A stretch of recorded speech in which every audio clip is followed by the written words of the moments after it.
Story time on how protecting my kids landed me in jail. Okay, so boom. I have 2 daughters who I really love, and they're the type of girls who are extra.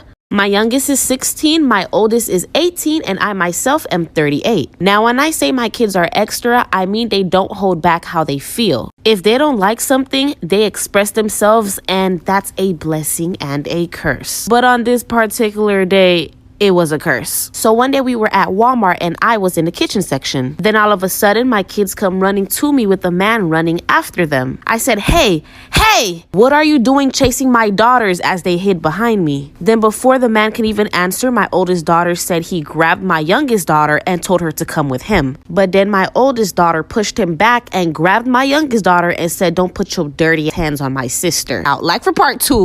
Part 2 on how protecting my kids landed me in jail. Okay, so boom, like I said, my oldest daughter pushed him back and grabbed my youngest daughter and told him to get his dirty hands off her little sister. And that's when they ran to me as he chased them and called them out their names. Then this man interrupts my daughter as she's explaining and tells her to shut up. I said, excuse me, who are you talking to? This man says, your daughter, B.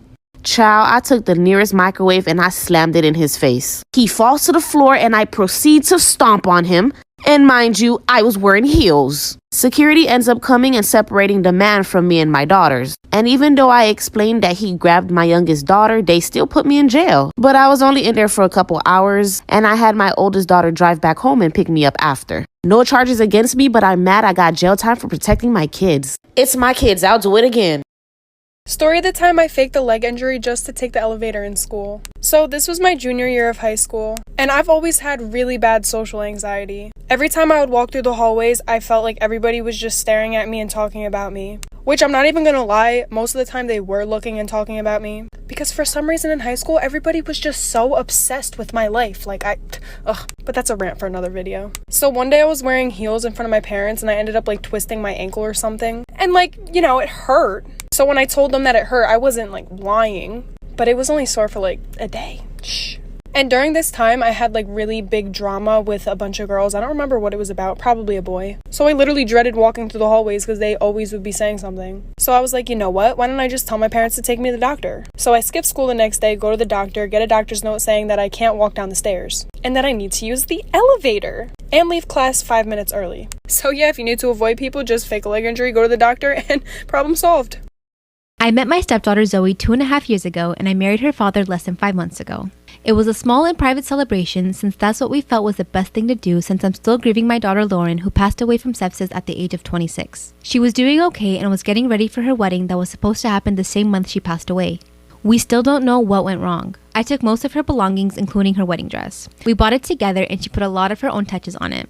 Although it hurt to look at it, I made sure it's safe. My stepdaughter Zoe is younger than Lauren. She's 23. We're not very close and distance is one of the reasons why. The issue started when Zoe visited to talk about her wedding in April. We were talking about wedding dresses and she suddenly brought up Lauren's wedding dress. I asked her what about it and she said she saw it several times and it got stuck on her mind. She asked me if she could see it and I let her. She then said she'd like to wear it at her wedding. I felt uneasy. I told her I wasn't sure that was a good idea. She told me it's fine. She'll have to change a few things in it so that it can fit her size and style, but this is why I had a hard time accepting.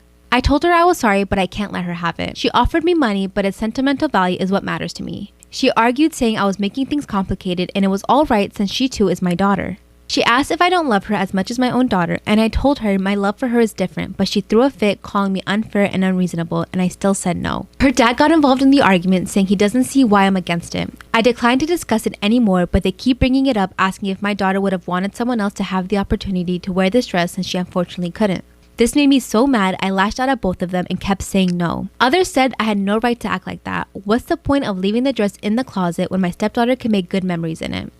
Young love is so funny to me. I just remembered when I was in 4th grade, I was dating this boy. His name was Skylar Delman. I was literally so obsessed with him. Definitely more obsessed with him than he was with me. Back in the day, we used to go on Uvu a lot. And me and him used to Uvu every single day after school. For literally hours. And even at a young age, I started feeling a little bit insecure. Whoa. Okay, you have a fast car, we get it. Sorry. But I remember one day I was on Uvu with him and his mom came in. And I was like, tell her you love me, or else I don't believe you. And so he said, Mom, I'm in love with Mia. And she was like, I'm sure you are, sweetie. It's 4th of July! And with that, I thought I'd tell you guys the story of how I discovered something about myself. That I look Latina? This is kind of weird. So many 4th of Julys ago, I was at my high school at this Freedom Festival thing. They were doing a fireworks show. And I went to go get myself like a soda or something from a concession stand. I might have been like 10 at this time. On my way back to my parents, I was stopped. Someone from the staff from a different concession stand shouted at me, "Hey, you speak Spanish, right?" And I was like, yeah, I do. She's like, "Great, can you come over here and translate for us?" There was a man apparently, and he was trying to like order something from the menu and couldn't do it. So they asked for my help. They didn't know who I was, I didn't know who they were, and I went and assisted.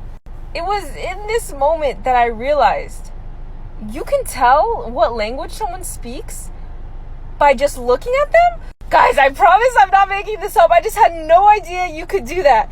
I don't know if this just like, if everyone just knows this, but that happened to me, and I remember the moment I realized that. I was like, how on earth did she know that I spoke Spanish? I don't know, maybe I was just dumb. But it reminded me of a different time when I was watching The Sweet Life of Zack and Cody with my brother. And he forgot London's name. And he was like, hey, what's the name of that Chinese girl? And I was like, what Chinese girl? Like, who's Chinese on this show? And he's like, her, that girl. And I was like, oh, that's London. And I was like, London's Chinese? I was like, wait a minute. What the? Oh my gosh, you can tell she's Chinese just by looking at her? Guys, I swear. I swear.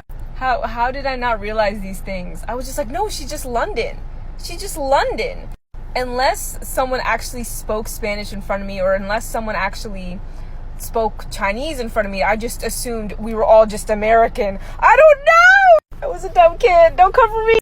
November last year, I gave birth to our first baby. It's the first in my family and the sixth in my husband's family. It's important to say that all 6 kids are boys, and my mother-in-law is in some sick, crazy girl phase. Ever since we made the announcement, my mother-in-law convinced herself that I was pregnant with a girl.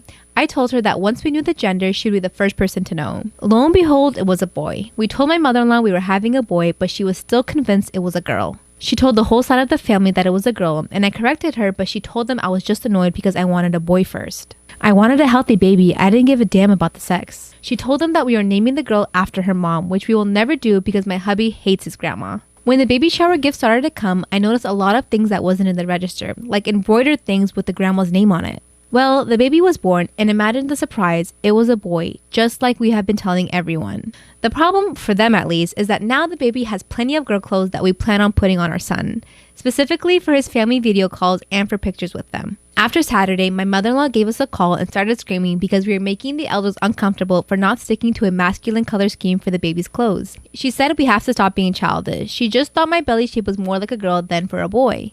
I told my mother-in-law that we will not be changing the baby's clothes and just to wait until the dresses start fitting. He will look adorable.